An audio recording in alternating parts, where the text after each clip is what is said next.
저는 105년을 살았습니다. 전쟁을 겪었고 굶주림을 안았고 사랑하는 사람들이 하나둘 먼저 떠나는 것을 지켜보았습니다.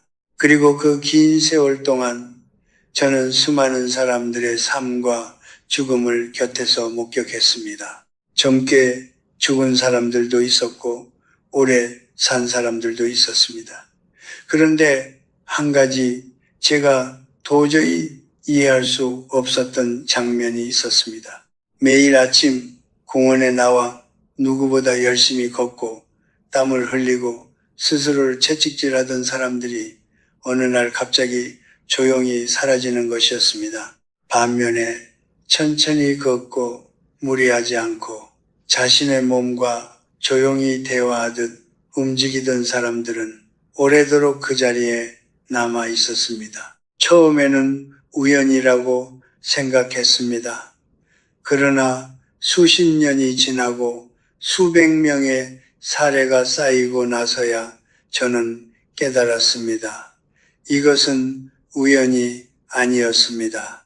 이것은 하나의 패턴이었습니다. 그리고 그 패턴의 뿌리에는 언제나 같은 것이 있었습니다. 잘못된 믿음, 선의에서 비롯되었지만 결과적으로 몸을 망가뜨리는 잘못된 상식들.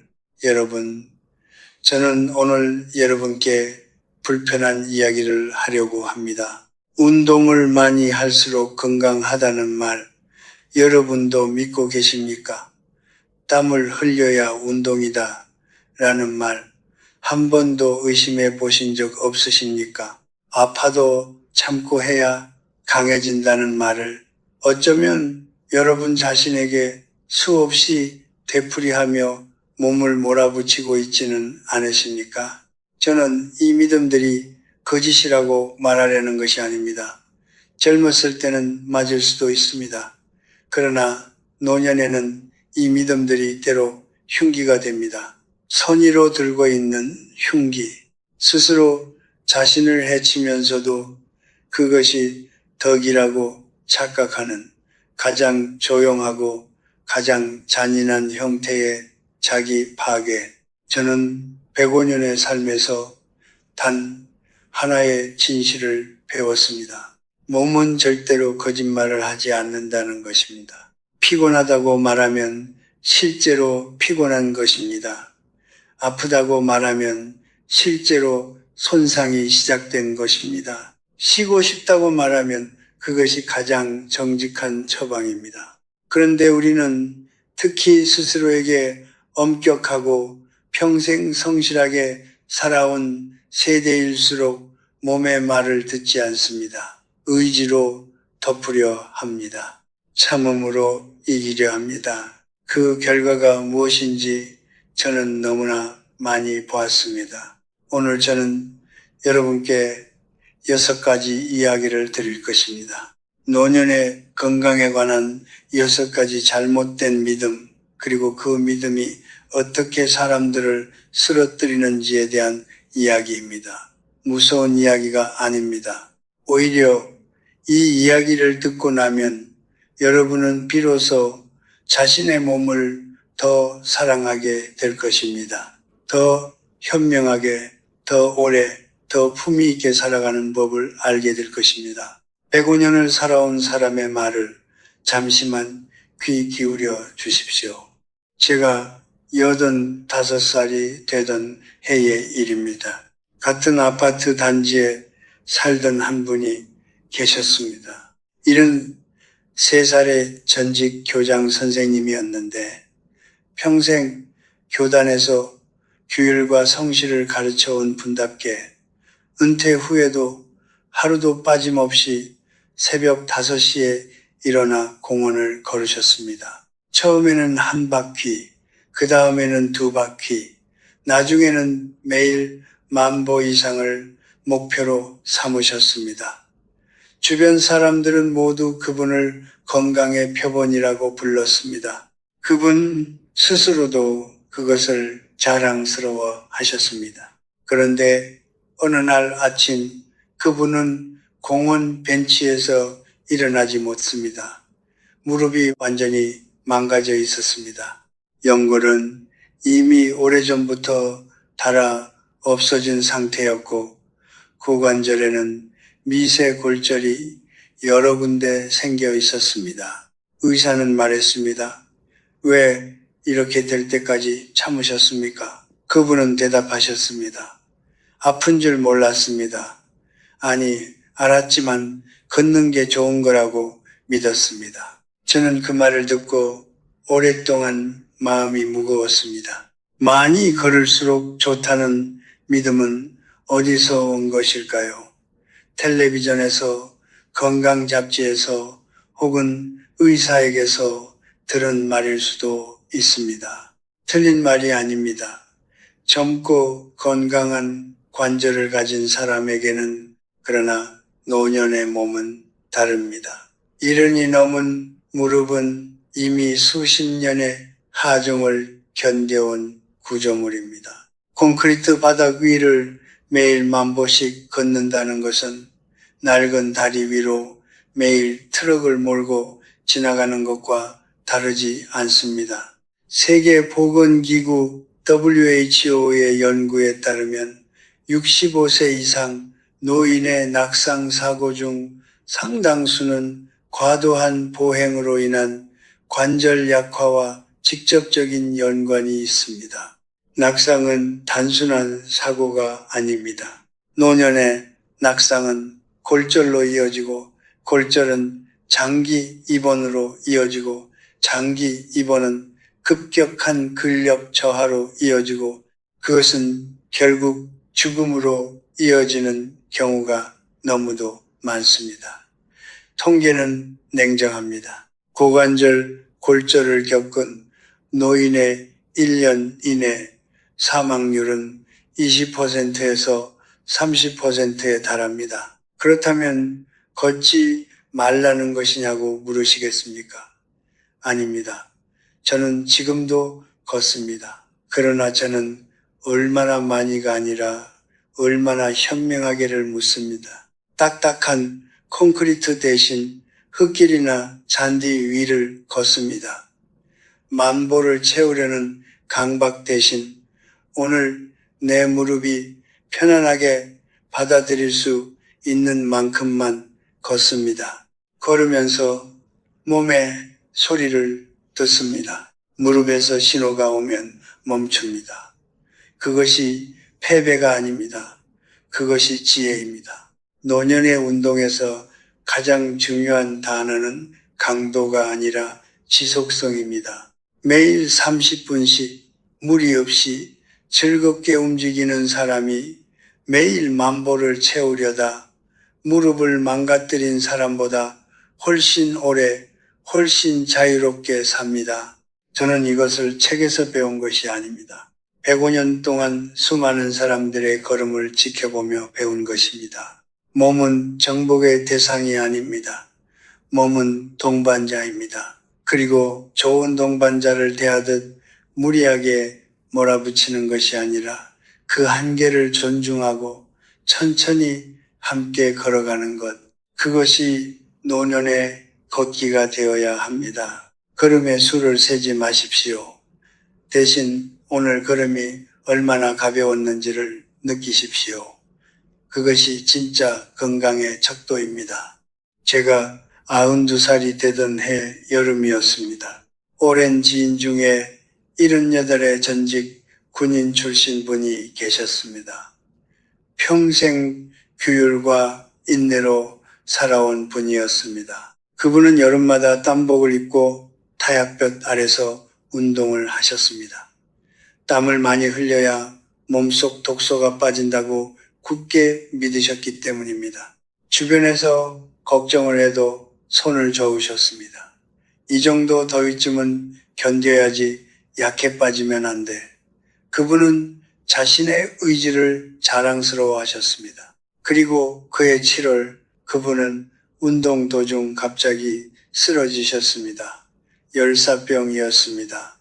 다행히 목숨은 건지셨지만 그 이후 신장은 예전 같지 않았습니다. 다시는 혼자 운동을 나가지 못하셨습니다. 저는 병문안을 갔을 때 그분이 하신 말씀을 아직도 기억합니다. 땀이 많이 나면 건강한 줄만 알았는데 그 한마디에 평생의 믿음이 무너지는 소리가 들리는 것 같았습니다. 땀을 많이 흘려야 건강하다는 믿음은 어디서 왔을까요? 이것은 젊은 시절의 경험에서 비롯된 것입니다.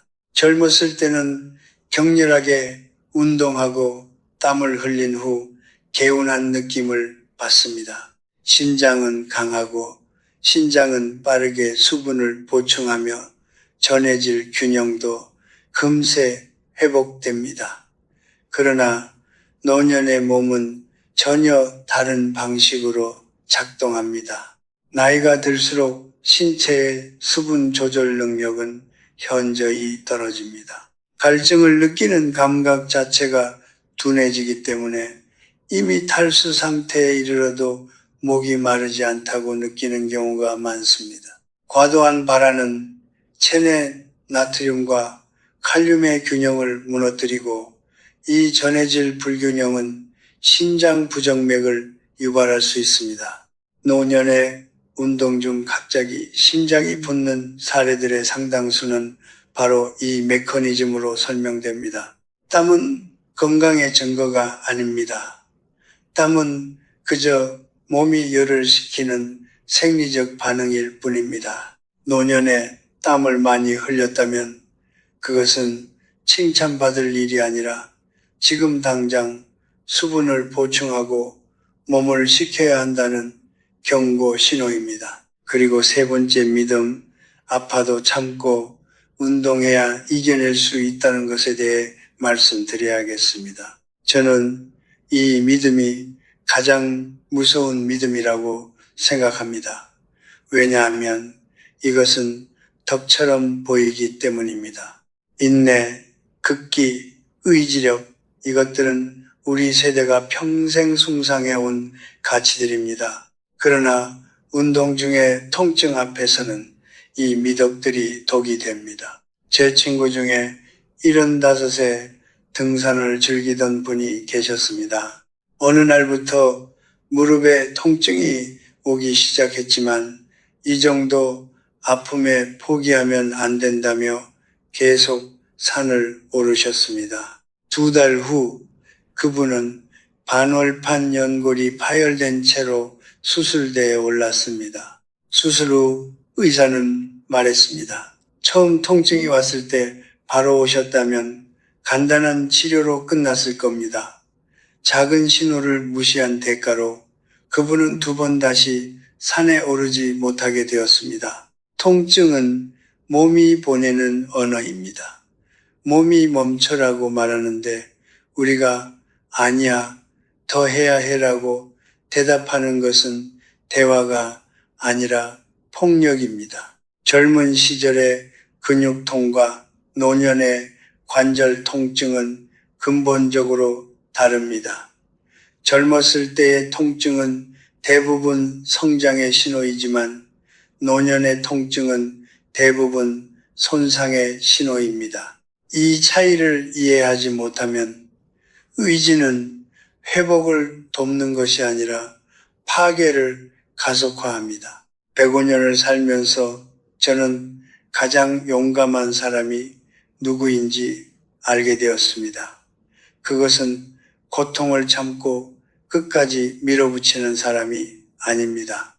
고통의 신호를 듣고 멈출 줄 아는 사람입니다. 자신의 한계를 인정하는 것은 나약함이 아닙니다. 그것은 105년의 세월이 가르쳐준 가장 단단한 형태의 용기입니다. 몸이 말을 걸어올 때 제발 귀를 기울이십시오. 그 목소리는 여러분의 적이 아닙니다. 그것은 여러분이 가진 가장 오래된 친구의 목소리입니다. 제가 98살이 되던 해의 일입니다. 요양원에서 한 분을 만났습니다.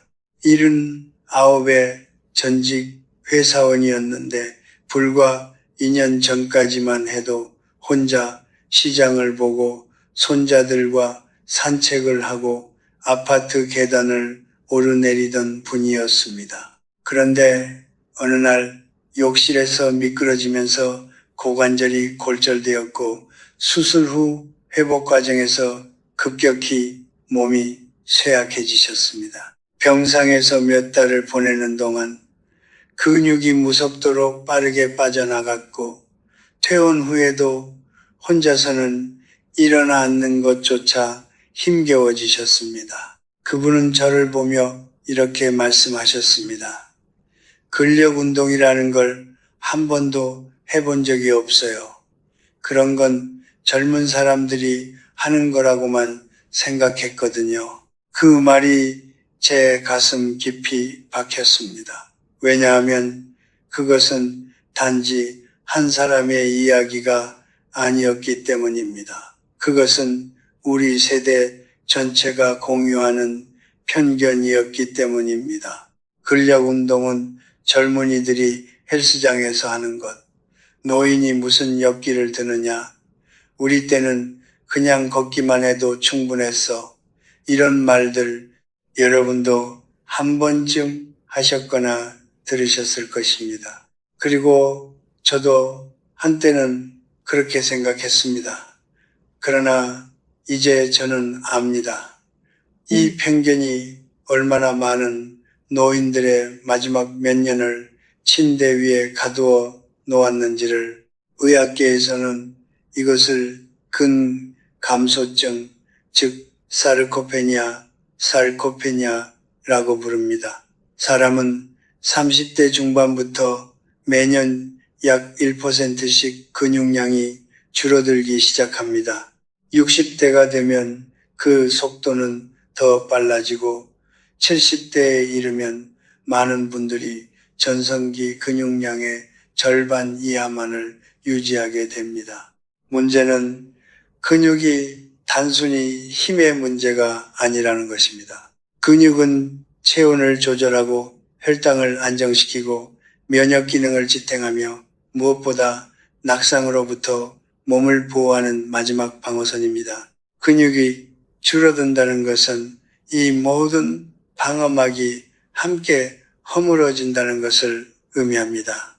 세계 각국의 노인의학 연구들은 공통적으로 말합니다. 65세 이상 노인에게 있어 적절한 저항운동, 즉 근력운동은 선택이 아니라 생존의 조건이라고.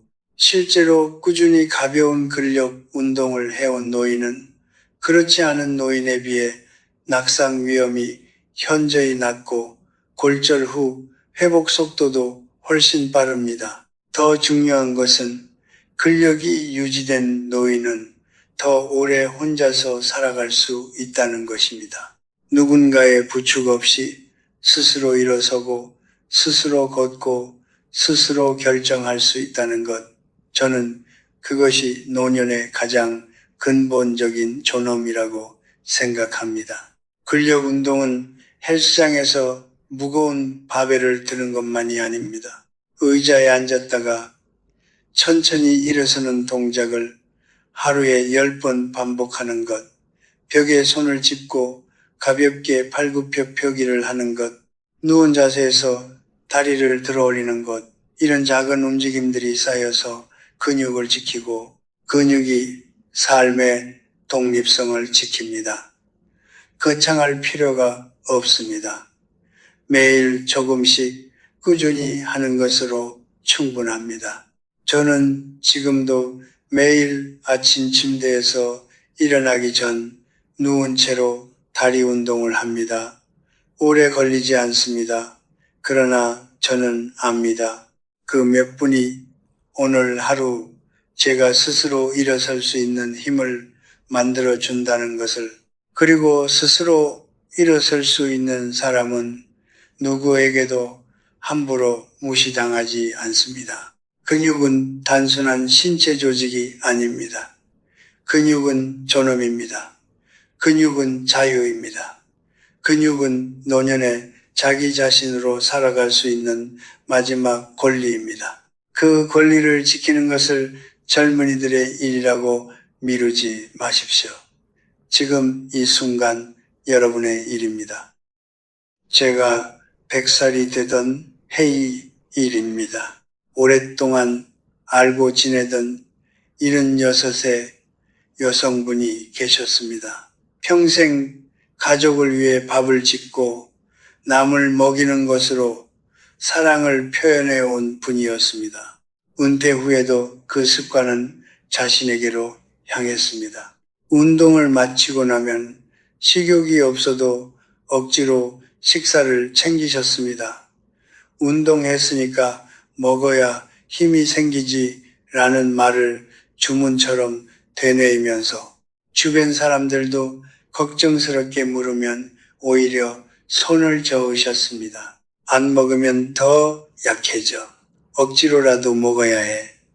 그렇게 몇 달이 지나자 그분은 식사 때마다 속이 불편하다고 하셨고 급기야 소화기 문제로 병원에 입원하셨습니다. 검사 결과 위장 기능이 현저히 저하되어 있었고 무리한 식사가 오히려 소화기관에 만성적인 부담을 주었다는 진단이 나왔습니다. 의사는 조심스럽게 말했습니다. 운동 후에 식욕이 없다면 그것은 몸이 지금 소화보다 회복을 우선하고 있다는 신호입니다. 저는 그 말을 듣고 고개를 끄덕였습니다. 몸은 언제나 옳습니다. 노년의 소화 기능은 젊은 시절과 근본적으로 다릅니다. 나이가 들수록 위산 분비가 줄어들고 위장의 운동 능력도 저하됩니다. 음식을 소화하는데 걸리는 시간이 길어지고 소화 효소의 분비량도 감소합니다. 운동 직후에는 혈액이 근육과 심장에 집중되기 때문에 소화기관으로 가는 혈류가 일시적으로 줄어든 상태입니다. 이 상태에서 억지로 음식을 밀어 넣는 것은 이미 지친 일꾼에게 쉬지도 못하게 하고 또 다른 일을 떠맡기는 것과 같습니다. 식욕이 없다는 것은 게으름이 아닙니다. 그것은 몸이 지금 다른 일을 하고 있다는 정직한 보고입니다. 그 보고를 무시하고 억지로 먹는 것이 습관이 되면 소화 기능은 서서히 무너지고 영양 흡수율도 오히려 낮아집니다. 결국 몸을 위한다는 행동이 몸을 망가뜨리는 결과로 이어집니다. 그렇다면 6번째 믿음, 가장 치명적인 마지막 믿음에 대해 말씀드리겠습니다. 운동 후 통증과 극심한 피로는 당연한 것이다.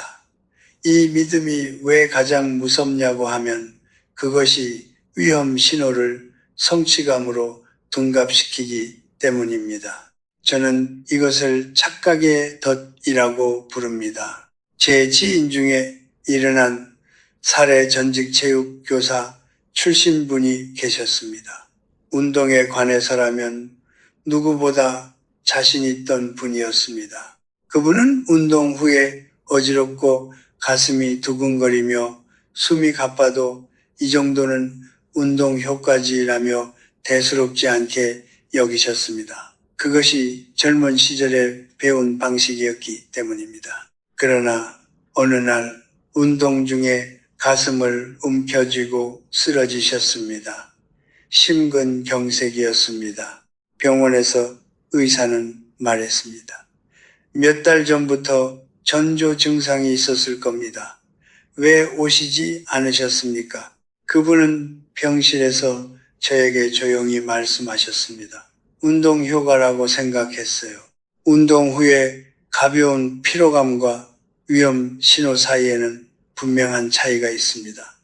가벼운 근육의 뻐근함, 평화로운 피로감, 숙면, 이것들은 좋은 운동의 결과입니다. 그러나 운동 후에 어지러움이 심하거나 가슴에 압박감이나 통증이 느껴지거나 숨이 비정상적으로 가빠지거나 맥박이 불규칙하게 뛰거나 팔이나 턱 쪽으로 이상한 통증이 퍼진다면 그것은 결코 운동 효과가 아닙니다.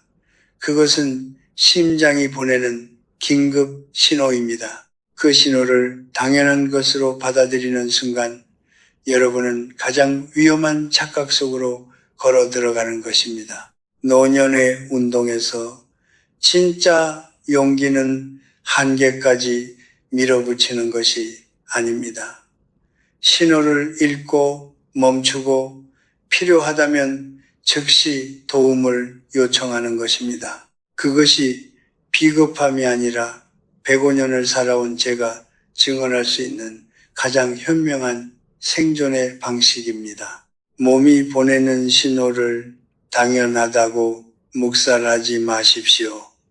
몸은 여러분에게 거짓 경보를 보내지 않습니다. 몸은 언제나 필요할 때만 말을 겁니다. 그 말을 들을 수 있는 사람만이 오래도록 자신의 발로 자신의 삶을 걸어갈 수 있습니다. 저는 젊은 시절 몸을 하나의 도구라고 생각했습니다. 목표를 이루기 위해 사용하고 혹사시키고 한계까지 밀어붙여야 하는 도구. 그 시절에 저는 피곤함을 사치라고 여겼고 통증을 나약함의 증거라고 생각했습니다. 전쟁을 겪고 굶주림을 버티고 폐허 위에서 다시 일어서던 그 시절에는 몸을 아끼는 것이 사치처럼 느껴졌습니다. 그래야만 살아남을 수 있었으니까요. 그러나 세월이 흐르고 나이가 쌓이고 수많은 사람들의 삶과 죽음을 곁에서 지켜보면서 저는 서서히 깨달아갔습니다.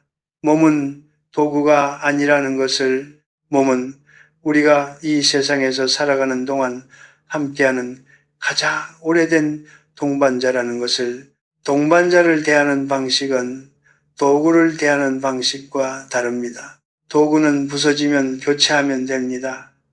그러나 동반자가 지쳐서 쓰러지면 우리도 함께 멈춰야 합니다. 동반자가 아프다고 말하면 우리는 그 말에 귀를 기울여야 합니다. 동반자가 오늘은 천천히 가자고 하면 우리는 속도를 늦출 줄 알아야 합니다.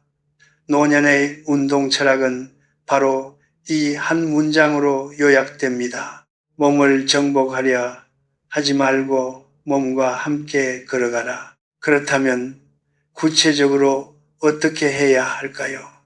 105년의 삶에서 제가 터득한 몇 가지 원칙을 말씀드리겠습니다. 첫 번째 원칙은 오늘의 몸으로 오늘을 운동하라는 것입니다. 어제 잘 걸었다고 오늘도 같은 거리를 걸어야 하는 것이 아닙니다. 오늘 아침 일어났을 때 무릎이 뻣뻣하다면 오늘은 조금 덜 걷는 날입니다. 어제의 성취가 오늘의 기준이 되어서는 안 됩니다. 몸은 매일 다르게 말을 걸어옵니다. 그 말을 매일 새롭게 들을 줄 아는 것, 그것이 첫 번째 원칙입니다. 두 번째 원칙은 강도보다 일관성을 택하라는 것입니다.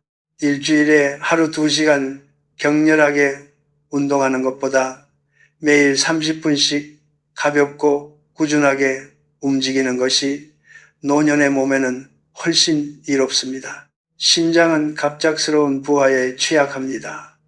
근육과 관절은 규칙적인 자극에 반응합니다. 폭풍보다 이슬비가 땅을 더 깊이 적시듯 꾸준한 작은 움직임이 몸의 깊은 곳까지 살아있게 만듭니다. 세 번째 원칙은 즐거움이 없는 운동은 운동이 아니다라는 것입니다. 의무감으로 하는 운동, 숫자를 채우기 위한 운동, 남에게 보이기 위한 운동, 이런 운동은 몸에 닿기 전에 마음을 먼저 지치게 합니다. 마음이 지치면 몸도 금방 따라서 지칩니다. 여러분이 걸을 때 바람을 느끼고 나무 냄새를 맡고 발밑에 땅을 느낀다면 그것은 단순한 운동이 아닙니다. 그것은 살아있음을 온몸으로 확인하는 시간입니다. 그 즐거움이 있어야 운동은 평생 지속될 수 있습니다. 네 번째 원칙은 회복도 운동의 일부다 라는 것입니다. 운동한 다음 날 푹 쉬는 것, 충분히 자는 것, 따뜻한 물로 몸을 풀어주는 것, 이것들은 게으름이 아닙니다. 이것들은 몸이 운동의 효과를 흡수하고 더 단단해지는 과정입니다. 운동과 휴식은 서로 반대되는 것이 아니라 하나의 순환을 이루는 두 개의 축입니다. 이 순환을 이해하는 사람만이 운동을 지속할 수 있고 지속할 수 있는 사람만이 오래도록 건강을 유지할 수 있습니다. 마지막으로 5번째 원칙. 이것이 가장 중요합니다. 비교하지 말라는 것입니다. 옆집 어르신은 아직도 산을 탄다고, 텔레비전에 나오는 100세 노인은 매일 수영을 한다고, 그것이 여러분의 기준이 되어서는 안 됩니다. 여러분의 몸은 세상에 단 하나뿐입니다. 여러분이 살아온 삶의 무게, 여러분이 겪어온 계절들, 여러분의 관절과 심장과 근육이 지금껏 버텨온 시간, 그 모든 것이 합쳐져서 지금의 여러분의 몸이 만들어졌습니다. 그 몸을 남과 비교하는 것은 자신의 삶 전체를 부정하는 것과 같습니다. 저는 105년 동안 제 몸과 싸운 적이 없습니다.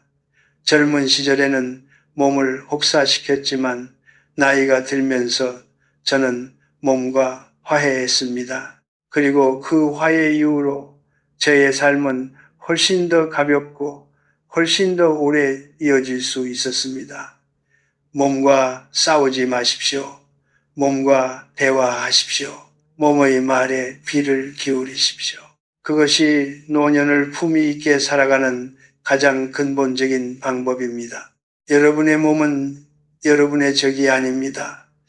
저는 오늘 아침에도 창문을 열었습니다. 바람이 들어왔습니다. 차갑지도 않고 뜨겁지도 않은 그냥 바람이었습니다. 그런데 저는 그 바람을 느끼며 잠시 눈을 감았습니다.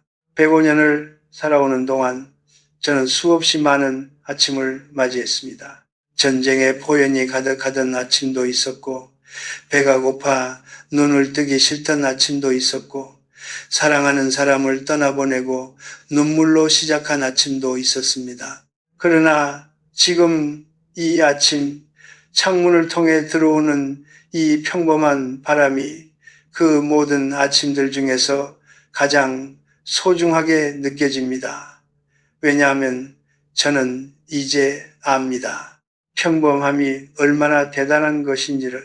오늘 저는 여러분께 6가지 이야기를 드렸습니다. 많이 걸을수록 좋다는 믿음이 어떻게 무릎을 망가뜨리는지, 땀을 많이 흘려야 건강하다는 믿음이 어떻게 심장을 위협하는지, 아파도 참고 운동해야 한다는 믿음이 어떻게 작은 상처를 큰 손상으로 키우는지, 근력 운동은 젊은이들의 것이라는 편견이 어떻게 노년의 존엄을 조용히 빼앗아 가는지, 식욕이 없어도 억지로 먹어야 한다는 강박이 어떻게 몸을 지치게 하는지, 그리고 운동 후에 이상 신호를 당연한 것으로 착각하는 것이 얼마나 치명적인 결과를 낳는지, 이 6가지는 단순한 건강 상식의 문제가 아닙니다.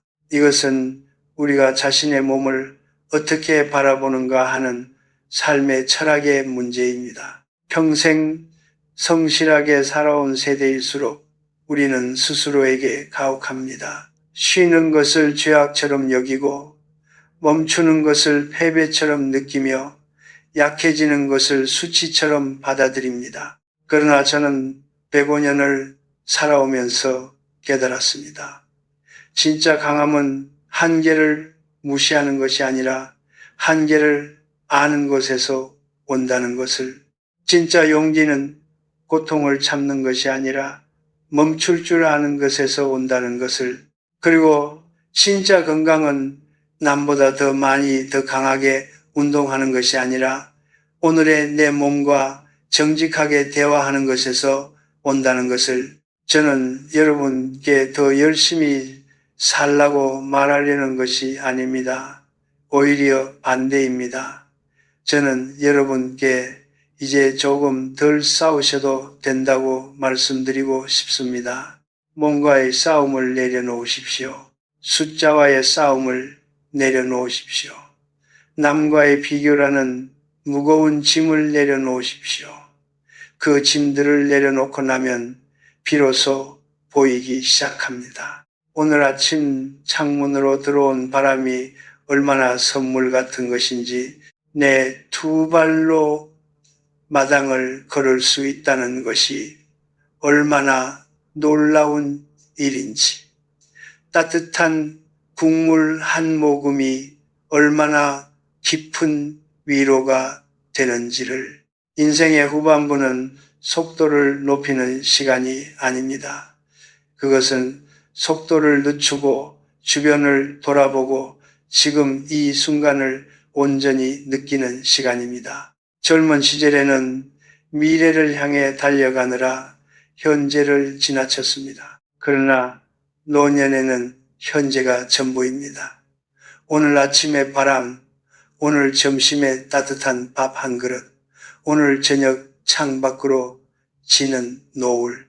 이것들이 사소해 보이지만 이것들이 바로 삶입니다. 이것들을 느낄 수 있는 사람이 가장 풍요롭게 살고 있는 사람입니다. 저는 종종 이런 생각을 합니다. 해가 지는 것을 보며 사람들은 하루가 끝난다고 생각합니다. 그러나 저는 다르게 봅니다. 노을은 하루 중 가장 아름다운 빛입니다. 가장 조용하고 가장 따뜻하고 가장 깊은 색을 가진 시간, 노년이란 바로 그 노을의 시간입니다. 끝이 아니라 가장 아름다운 완성의 시간, 소란스러운 한낮을 지나 이제야 비로소 자신의 색을 찾은 시간, 여러분의 몸을 사랑하십시오. 어제보다 조금 덜 걸어도 괜찮습니다. 오늘 운동을 쉬어도 괜찮습니다. 식욕이 없는 날은 억지로 먹지 않아도 괜찮습니다. 몸이 쉬고 싶다고 하면 쉬십시오. 그것이 나약함이 아닙니다. 그것은 105년을 살아온 사람이 드릴 수 있는 가장 진심 어린 조언입니다. 삶은 소란스러운 축제가 아닙니다. 삶은 조용한 강물처럼 천천히 그리고 끝까지 흘러가는 것입니다. 그 흐름 속에서 여러분이 오늘도 숨을 쉬고 걷고 느끼고 사랑하고 있다는 것, 그것만으로 이미 충분합니다. 그것만으로 이미 충분히 훌륭한 하루입니다. 부디 오래도록 평안하게 자신의 속도로 걸어가시길 바랍니다.